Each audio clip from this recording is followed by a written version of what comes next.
बताओ लेकिन किशोरी जी अब मान जाओ, कैसे जाएंगे इतनी रात में? दूर दूर तक कोई नौका ही ना है, यमुना जी तो पार करनी है ना, आप कृपा करो। किशोरी जी बोली अच्छा ठीक है, तुम कह रही हो तो फिर मैं चढ़ू ना? बोले तुम चढ़ो, पर संग संग तो हम चढ़ ही जाएंगी, और नेक दूर नाव निकरी नहीं कि हम सबरी कूद जाएंगी भाई में, फिर तो पार करना ही पड़ेगा, फिर कहाँ जाएगा लेके। किशोरी जी जैसे ही आई, ठाकुर जी ने दूर से ही उनके मुखमंडल को देखो है, आहा, देख करके वही न्योछावर है प्रणाम कर रहे। जैसे किशोरी जी पधारी, जैसी नौका में चरण लगी, ठाकुर जी बोले रुको रुको रुको रुको रुको, अभी ऐसे सीधे ना जाओगी आप नौका में? तो बोले पहले आपके चरणन को धो दूं मैं, अपने हाथन से चरणन को धोऊंगा, तभी नौका में बैठाऊंगा। सब गोपी बोली तू बड़ी मनमानी कर रहा भैया अपनी। बोले देख, मुझको तुमसे और कछु दक्षिणा नहीं चाहिए, मुझको यही दक्षिणा चाहिए, ये तुम्हारी जो सरदारनी है ना, या के मतलब तुम्हारी जो सरताज है, तुम्हारी जो अधिष्ठात्री है, या के चरणन को मैं धोऊंगा, चरणन को धो करके तभी आपको अनुमति दूंगा अपनी नौका में चढ़ने की। सब गोपी किशोरी जी से बोली किशोरी जी निवेदन कर रहा है आपके चरणन को धोनो चाहे, आज्ञा करो, कहा करें। हरिजन कौन है, कहाँ को है, कैसो है, मैं तो जानू ना हूं, या को कैसे अपने पामन को स्पर्श करन दूं? सब गोपी बोली किशोरी जी और कोई हम पे उपचार भी तो ना है, यही करना पड़ेगा, अब आप स्वीकार कर लो, मान जाओ। किशोरी जी बोली अच्छा ठीक है, तुम लोगन के काजे मान जाऊं। किशोरी जी ने अपनो दोनों चरण आगे किए, ले भैया धो ले। ठाकुर जी ने पहले तो बढ़िया सुंदर सा एक गड्ढा कियो, और गड्ढा करके वहां में किशोरी जी को एक पाम आ सके इतना ही बड़ो कियो, वहां में किशोरी जी ने एक चरण पधरा दियो। ठाकुर जी यमुना जलाला में अपने अंजलि में भर भर के लामे, और ला करके श्री किशोरी जी के सुंदर चरणन को प्रक्षालन कर रहे हैं। किशोरी जी एक चरण से खड़ी हैं और एक चरण को ऊपर उठाए रखो, तो बार बार किशोरी जी को जो श्री अंग है वो ऐसे झूल रहे हो है कि अभी मानो जैसे कहीं गिर ना जाए। तो गोपी जब संग में आ जाए हाथ पकड़ के, ठाकुर जी कोई पकड़ा को नहीं, हम जिनके चरण छू रहे हैं, जिनके चरण धो रहे हैं, केवल उन्हीं के चरण, उन्हीं को ही पूरा अंग होना चाहिए बस। तुम लोगों ने स्पर्श किया तो तुम्हारे चरण धुले ऐसा मानो जा सके, तुम लोग दूर रहो। ललिता विशाखा बोली अरे शर्म ना आ रही तो पता कौन के पाम धो रहे हो? एक पाम ते खड़ी है, एक पाम देख ऊपर कर रखो, कितनो श्रम है रहो ने। श्री ठाकुर जी ने अपना दूसरा हाथ बढ़ा करके जो किशोरी जी ने अपना पाम उठा रखो वहां के नीचे अपने हाथ लगा दिए, एक हाथ से प्रक्षालन कर रहे हैं और दूसरे हाथ से दूसरे चरण को किशोरी जी को अपने हस्त कमल पर लेकर के बैठे और बोले हे किशोरी जी आप गिरोगे नहीं, घबराओ मत, आप दोनों वरदहस्त मेरे शीश पर रख लो और खड़ी है जाओ। किशोरी जी ने अपने दोनों वरदहस्त ठाकुर जी के सिर पर रखे हैं, एक चरण को धो रहे हैं, दूसरा चरण हाथ में ले रखो है। आहा, श्री परमानंद दास जी याद दृश्य को देखें, कितना सुंदर भाव कह रहे हैं। सब लोग गाना धन धन राधिका के चरण, धन धन राधिका के चरण, धन धन राधिका के चरण, धन धन राधिका के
में दास परमानंद छिन छिन दास परमानंद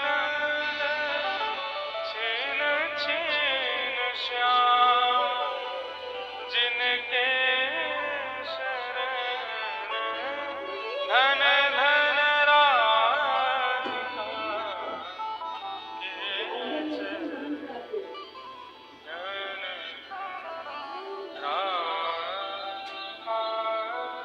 के चरण।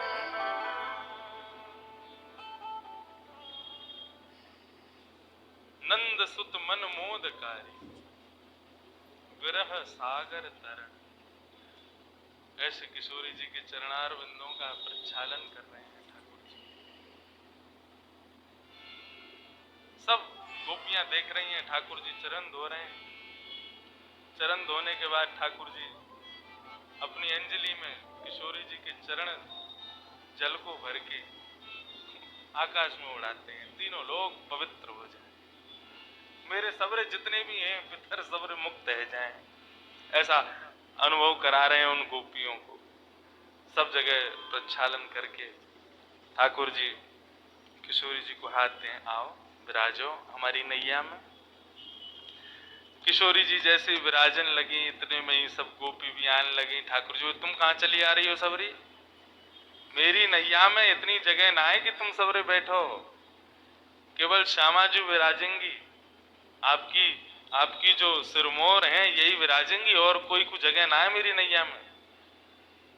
सबरी सखी बोली, अरे अरे भैया, नेक दूर की तो बात है, नेक माँ को पार करना, इतनी सी देर के काजे काई को नाटक करे। और महाराज लपक लपक करके सबरी गोपी चढ़ गई। एक दो तो ठाकुर जी की गोद में ही बैठ गई, जगह ही नहीं वहां में। कोई नीचे बैठी है, कोई कहीं बैठी है, कोई लटक के बैठी है। एक दो ठाकुर जी के ऊपर बैठ गई। ठाकुर जी दे थक्का, अब ही गिर दूंगा यहाँ पर। मेरी नेक सी नहीं, अब में सबरी बैठ गई है चढ़ चढ़ के।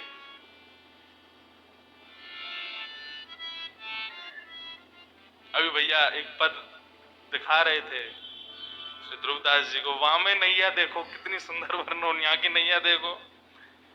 ये पहलो नौका विहार है, बाकी बात तो फिर बहुत सुंदर सुंदर नौका आई, वहां में ठाकुर जी आनंद कर रहे हैं, वो सब है।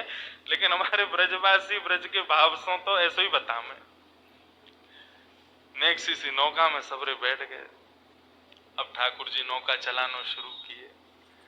जैसे नौका नेक दूर गई अपने स्थान से, नेक दूर जाते ही ठाकुर जी तो उबासी लेने लगे जोर जोर की।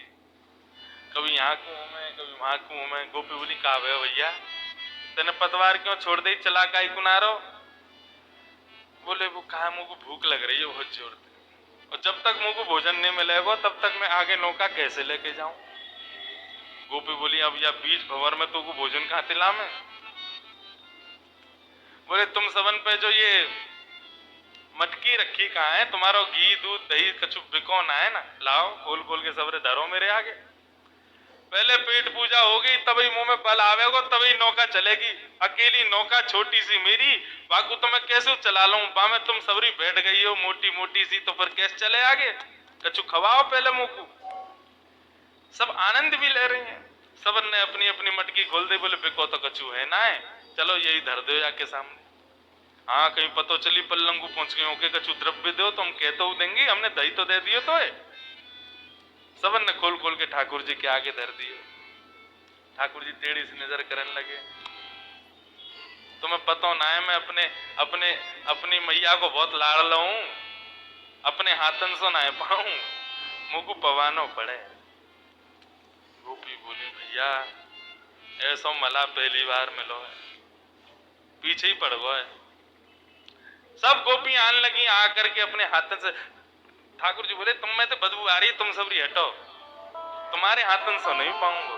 तो बोले, वो जो बैठी कहाँ है सामने गौर वरण, उनके हाथन से पाऊंगा। गोपी बोली, अब फेंक देंगी जमुना जी में, जो मन में आ रहा हो सो करता जा रहा हो, उनके चरण धोले, उनके हाथे सिर पर धरवा ले, सब कामना कर रहा हो, अब यूं करो उनके हाथन से पाऊंगा। ठाकुर जी बोले, तो फिर नहीं पाऊंगा। बोले, मत पावे। बोले, तो ठीक है, फिर हम सो रहे हैं। अपने आप चला लियो नौका को। सब गोपी बोली कहा करें भैया, ये तो ऐसे माने को ना है, या को तो नवनीत चाहिए और श्री किशोरी जी के हाथन से ही पावेगो। आहा,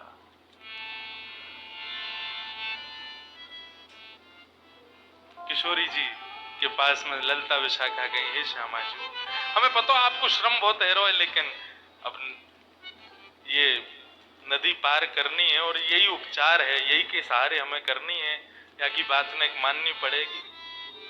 पल्लम को जाकर के और जैसे ही हम नौका में से उतर जाएंगे या को सबक तो हम सिखाएंगे जरूर, लेकिन हे श्यामा जी ने आपको आज हमारी वजह से सुबह से बहुत श्रम हुआ, हम आपकी खूब सेवा करेंगे। नहीं एक बात और मान लो, किशोरी जी बोली कहा अपने हाथन सुनने की आपको माखन और दही ये सब पवाए दो। किशोरी जी बोली तुम कैसे सोच सको, जन कौन है, कहाँ ते आयो, या कुछ जानू ना मैं, ऐसा कारो कारो सो तब तक घूरू रहो मुंह को, कैसे पवाऊं याकू। किशोरी जी ने श्रम, हम तो खूब कह रही है तू हमें देख ले, देख ही ना रहो, हम तो खूब कह रही है हमारे हाथन ते पाले, हमारे हाथन ते पाई ना रहो, आपको ही संग चाहिए। किशोरी जी हे श्यामा जी हम सहचरीन के काज नेक श्रम कर लो, नेक बात पवाए तो नहीं तो नौका यही बीच में अड़ी रहेगी, अभी बहुत समय है, रात्रि है, हमें पहुंचना बरसानो। सो किशोरी जी गई हैं और जाकर के समस्त गोपीन के मटका में से ठाकुर जी को पवा रही हैं। यमुना जी के मध्य में, सब सहचरियों के मध्य में ठाकुर जी बिना किसी प्रयोजन के नौका विहार कर रहे हैं। एक तो हो जाए कि संयोजित हो, एक तो होता है व्यवस्थित हो, पूर्व निश्चित हो कि कैसी नौका विहार होगी, तो वहां छत्र भी लगे हैं, वहां पर सजावट भी हुई है, वहां पर सब व्यवस्थाएं की गई हैं, बैठवे की उठवे की सब करवे की, लेकिन आज ठाकुर जी बिना प्रयोजन के, बिना नियोजन के, बिना किसी व्यवस्था के नौका विहार कर रहे हैं। ये ठाकुर जी की प्रथम नौका विहार है श्री किशोरी जी के साथ। यमुना जी के मध्य में छोटी सी नौका में सहचरियों के मध्य में पूर्णिमा को चंद्रमा दोनों में प्रकाश डाल रहे हो है, ऐसा प्रकाश प्रकट है रहे हो है, वह प्रकाश से ही श्री यमुना जी को श्रृंगार है रहे हो है। और श्री किशोरी जी अपने हाथन से ठाकुर जी को माखन पवाए रही है, दही पवा रही है और युगल विहार कर रहे हैं दोनों। बैठे युगल विहारी नाव में बैठे युगल, गाओ बैठे युगल विहारी नाव में बैठे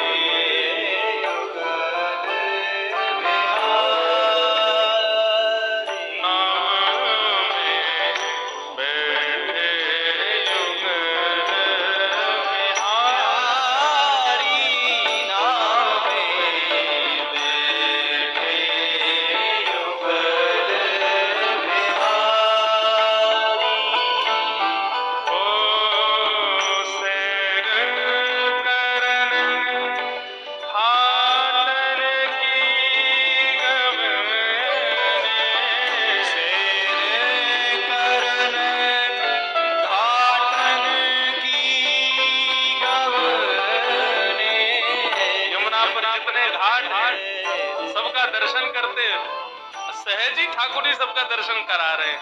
अब विश्राम घाट आ गए हो, अब केसी घाट आ गए हो, जबकि गोकुल से माठ से बस नेक पार करो सामने वृंदावन, लेकिन ठाकुर जी तो आज पूरा नौका विहार कर रहे हैं श्री किशोरी जी के संग, सब सहचरिन के संग, सबके संग आनंद करते हुए जा रहे हैं।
ठाकुर जी से कहने लगी, अरे भैया बड़ी धीरे धीरे नाव चलाए रहो, लेकिन जल्दी कर ले, अब तेरो पेटो भर गो, अब तूने जैसे कहीं माखन खवाए दी और दही खवा दी, सब प्रकार की तेरी सेवा कर दी, अब तो ने जल्दी जल्दी चला।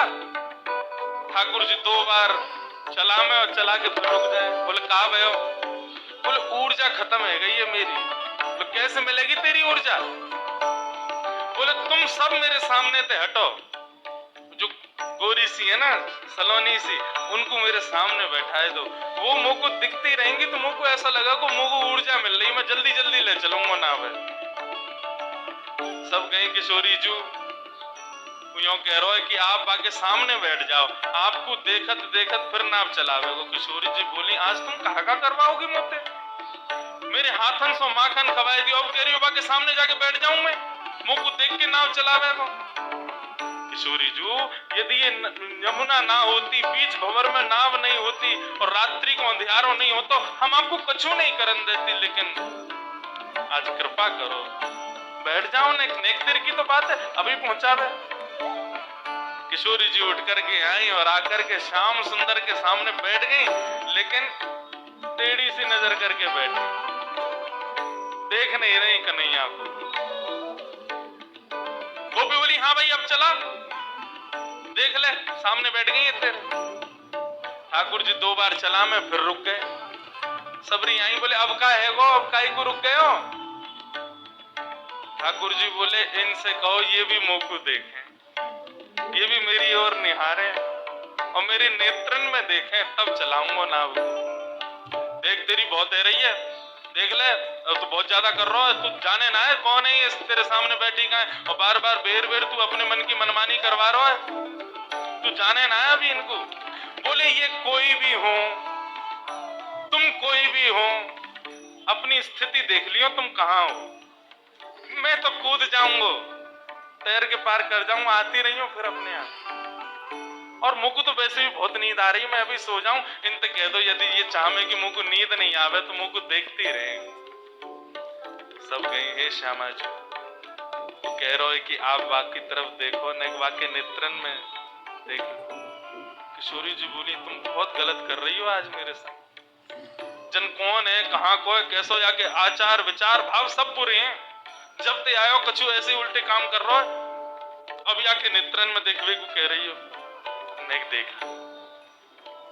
किशोरी जी ने नजर उठा करके जैसे ही श्याम सुंदर को देखो, ठाकुर जी मुस्कुराने लगे, अब ठीक है, अब चलाऊंगा नाव को।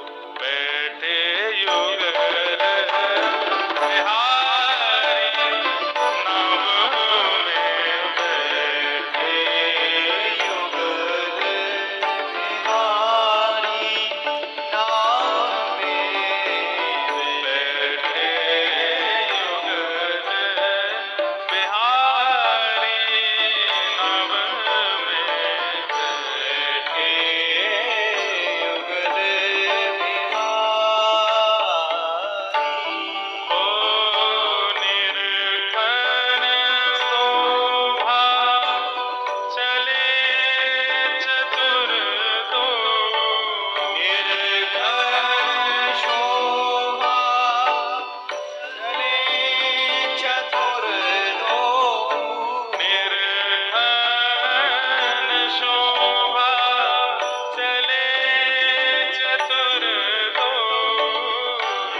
अब आगे की बड़ी किशोरी जी देख तो रही हैं लेकिन तिरछी नजर से देख रही हैं और श्याम सुंदर बेर बेर नजर देख रहे हैं। किशोरी जी को कभी कभी आभास होवे कि ये नेत्र तो कहीं देखें, कि जा तरीका ते अपने कटाक्ष नेत्रन को घुमावे, ऐसा लगे कि आपको कहीं देखो है मैंने। लेकिन फिर मन को भाव समझा में वो थोड़ी ऐसा क्या, ये तो कोई कुभाव वारो है। जब से आयो ऐसी बुरी नजरन से मुंह को देख रहे। देखो यहाँ ना दो भाव चल रहे हैं, एक भाव कथानक अलग विषय की नौका यात्रा चल रही है और पद के भाव से एक अलग नौका यात्रा चल रही, दो नौका यात्रा एक संग चल रही है। यहाँ पर जो कथानक कही जा रही है वो नौका यात्रा एक ब्रज के भाव की नौका यात्रा है, जहाँ पर किशोरी जी को नहीं पता कि ये श्याम सुंदर हैं, ये व्यवस्थाएं, ये सब कुछ भी नहीं है, केवल नौका विहार है। लेकिन ये उस श्रेष्ठ नौका विहार का ही प्रारंभ है, उसका ही प्रयोजन है, उसका ही प्रारंभ करता है। ठाकुर जी चलाते चलाते फिर से अपनी पतवार रोक दें। गोपी बोली अब का है गो, अब का ही को रुको, वो पर चलना रही ना, तुम सबरी बहुत भारी हो, 2-4 कूद जाओ तब चलाऊंगा। गोपी गई, लाला तेने बहुत नेक सोच हो, नेक सी तेरी नाव है, लेकिन तेरी बात बहुत बड़ी बड़ी है। 1 घंटा ते एगो तो इतने नाटक कर रहा है, क्यों ना चला रहो ध्यान ते। अरे मैंने कही ना मुझको भूख लग रही है, मुझको नींद आ रही है, मेरी ऊर्जा सी खत्म है कि मुंह पे ना चल रही नाव। अब हम क्या करें बता, तुम हमें बैठा लाए। बोले मैं तो एक को बैठावे की कही, मुंह का पता ही मैं 1200 कन्हैया नेक 100 इतनो श्रम मोते करवा रही हो तुम सबरी। कोई को अगर वृंदावन में पता चल गई ना मैंने इतना श्रम किया, सबरे आ जाएंगे कल तुम्हारे घर। अब लाला पता अब हम क्या करें, बीच में फंसे हुए। ठाकुर जी बोले एक काम करें, मुंह पे एक मंत्र आवे, वह मंत्र को मैं ये जो तुम्हारी ये है ना किशोरी जी, हाँ इनके कान में कह दूंगा। अच्छा, वह मंत्र को सुनते ही नाव अपने आप चलने लगेगी। गोपी बोली हमारे कान में बोल दे। तुम्हारे कान में ना बोलूंगा, इनके कान में ही बोलूंगा, इनके समीप जाके बोलूंगा और मैं खुद अपने मुख से इनके कानन में कहूंगा। जब ये वह मंत्र को सुनेंगी ना तुम देखियो जादू होगा, अपने आप नौका चलने लगे, किनारे पहुंच जाओगी। गोपी गई, किशोरी अब कछु ना मानूंगी मैं, 1 घंटा ते है तो मैं कभी कछु अब कहा है। किशोरी जी वो एक बात कह रहा, बाकी ने एक बात सुन लो। बोलो सुना ना ना कान में कहेगो, कान में मेरे समीप आवेगो, ने कर ले। किशोरी जी बोली तुम लोग बहुत अनधिकारी चेष्टा कर रहे हो, तुम सबन के सहचरत्व को कहा है गए हो। जो मेरे सामने छोटे छोटे कीड़ा भी आ जा मैं कभी, तो तुम वाकू भी एक श्रम मान करके दूर कर दे हो। आज ये अनजान को मेरे समीप क्यों ला रही हो। सब सहचरी बोली हमें ऐसा पता होती कि ऐसी व्यवस्था अव्यवस्थित रह जाएगी, हम कभी ना करती किशोरी जी, लेकिन केवल अभी मरता कहा ना करे, ऐसी स्थिति में पड़े कि हमें करना पड़ेगा। हे श्री जी, हे श्यामा जी, आपके चरणन में बार बार प्रणाम करके कह रहे हैं, यदि आके मंत्र बोलवे तो नैया पार है जाए, हम 2 मिनट में उतर के हमें जल्दी बरसानो लेके जानो, आपको हमें चिंता है रही है, अम्मा बाबा आपकी प्रतीक्षा कर रहे होंगे। किशोरी जी बोली और कोई उपचार ना है, समीप आके कान में ही बोलेगा। बोले हाँ मेरे ही बोलेगा। बोले हम बे। ललता बोली मैं तो तब से ही बैठी हूँ, मेरे पाम धो ले, मेरे हाथन सो खा ले, मुंह को देख ले, मेरे कान में बोल ले, मुंह को तो घासू ना डाल रो, मुंह को तो देखे भी ना है। किशोरी जी बोली अच्छा कहो वासे आएगो कहेगो कान में। ललता विशाखा बोली लाला चल, किशोरी जी बुला रही हैं और जल्दी से मंत्र बोल दे, और एक क्षण में मंत्र बोल के दूर रह जाइयो, कहीं चिपक जाए वहीं बोलने लग जाए ना, फेंक देंगी तो जमुना जी में। हाँ बस नेक बोलूंगा, नेक बोलते ही बिंदु रह जाऊं। सबरी लेकर के गई नेक्सो सो कन्हैया। किशोरी जी देख रही जन पतो ना कौन है, कहाँ ते आयो, कहा करवे में लग रहा है।